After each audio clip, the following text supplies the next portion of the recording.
So you want to make money online. But the question is, should you follow your passion or should you go for the profit? And we're going to answer that. But first, I want you to remember one of these cards. Did you get one? Put it as a comment below. This is going to make sense later. Back when I was about 19 or 20 years old, I had two passions and I wanted to make a living online because living in Los Angeles was expensive. And back then, being nerdy wasn't socially accepted, so I didn't have a girlfriend. But I did have two loves: performing magic and being an evangelist. That's a big book. And I had a hard time getting these things to actually produce an income so that I could live my life and do the things I love. And over the years, my passions changed and shifted a little bit. I grew up to the whopping height of 5'1", and I had to make a living for myself, my wife, and my children. So do I continue on with the noble path of being an evangelist, or follow what people called my silly dream of being a magician? And those questions really perplexed me, and I had a really hard time at the beginning. But then, by accident, I discovered that I could find my profits in my passion, because there's money in literally everything if you know how to look for it.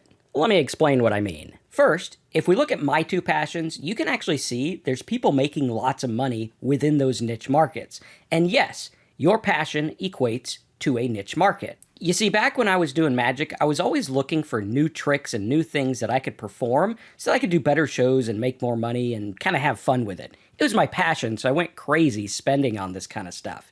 And back then we had forums and different places where magicians could hang out and talk about their tricks. Video wasn't really popular, but around 2003 to 2006, a little company came on the scene called Penguin Magic. And this company exploded.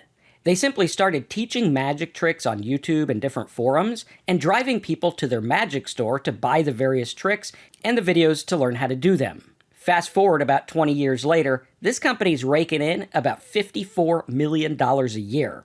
And while they're at the top of their game, there's also little niche magicians teaching specific stuff like the illusionist, who according to this website is raking in about $4 million a year. And that's pretty much chump change when you compare it to the preachers and evangelists. You could see that Kenneth Copeland has a net worth of about $760 million, Benny Hinn $42 million, Joel Osteen $40 million, Billy Graham $25 million, and the guys that I preached with actually started making like $6 million a year. So while it might not seem on the surface that there's money in these markets, these guys are raking it in big time. Disclaimer: some of these preachers are complete and utter con men. We want to make sure that we do everything above board, ethically, and always focus on benefiting the end user or the person consuming our content. And for every one of those, there's also a guy teaching guitar on YouTube, magic tricks on YouTube, how to fix your pipes, how to fall in love, different ways to understand the Bible, and more. And the key here is in finding what people are already looking at and finding how you're going to make money with it. And if we go to our Ahrefs keyword tool, you can see that lots of people are searching for magic tricks.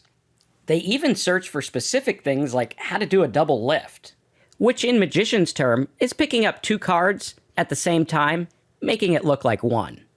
They even look up how to do street preaching, which is what we did back then. All kinds of searches for topics related to the Bible, different types of things that you can play on the guitar, all kinds of stuff related to woodworking, and even tons of people looking up how to do scrapbooking. And all we need to do is link up the main passion keyword with what it is we're going to sell. Because the fact of the matter is, people in these niches are really passionate just like you, so they buy lots of stuff. For example, if we're doing magic, we could lead them to magic affiliate programs or stores that pay us. I'm pretty sure Penguin Magic has an affiliate program, and I know there's lots of tricks on Amazon that pay as well. If we're doing Bible-type stuff, we could go through and find different books on Amazon, Audible books, where we get $10 per sign-up, different Bible giveaways, advertising, and more. Heck, we can even create our own product about how to understand the Bible or go through the Bible or whatever it is and sell that on our own and keep all the money. You could do that with magic, preaching, woodworking, and scrapbooking too. And if we're doing preaching, We could lead to various courses on how to be a street preacher, how to be an evangelist, and get paid that way. And a lot of these companies will actually allow you to buy the products wholesale or even do drop shipping so you can make even more than you would with affiliate marketing. You can even get creative with it, like this stuff here, which cost about $4 at your local craft store, which is also known as invisible thread in the magic world. I could simply buy this for $4, wrap 5 or 10 feet around a playing card, and sell it as invisible thread, and magicians buy this all the time. I used to buy it by the boatload before I figured out I could get this spool for $4. And in all of these niches, there's products on ClickBank and OfferVault and all kinds of things that you can promote to make money.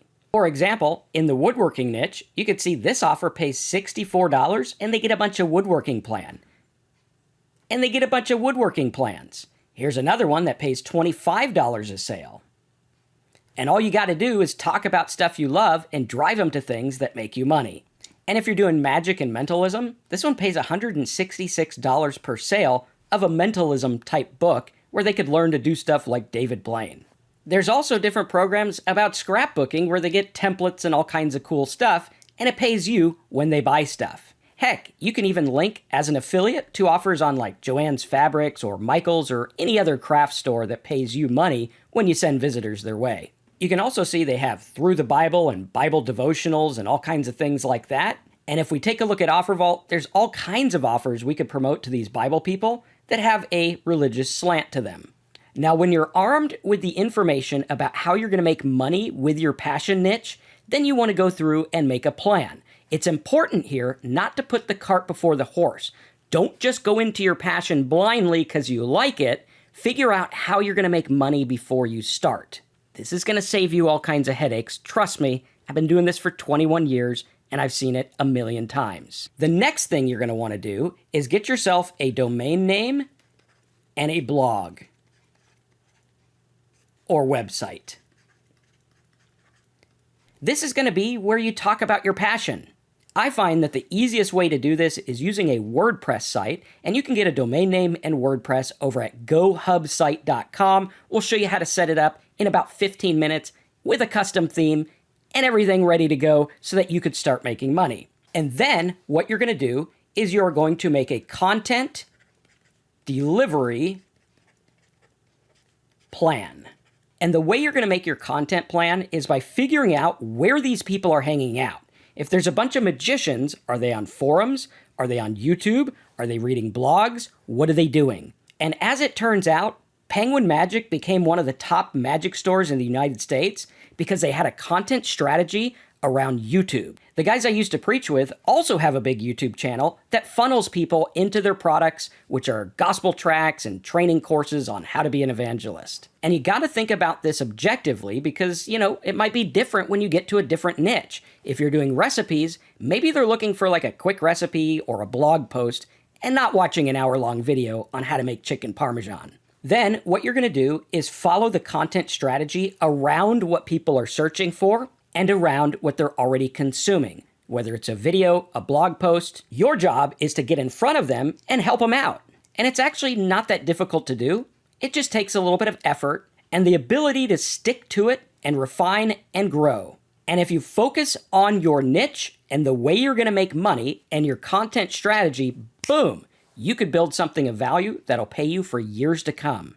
And if you have a passion or niche in mind, I would highly recommend checking out our high-ticket niche program over at highticketniches.com so that I can refine it for you. You can even sign up for a private call with me first. That way you learn exactly what's going to happen and what I suggest you do with your niche before you get started. And it's been about 20 years since I've actively, professionally practiced magic, but I'm going to go out on a limb and say that you chose the 3 of spades.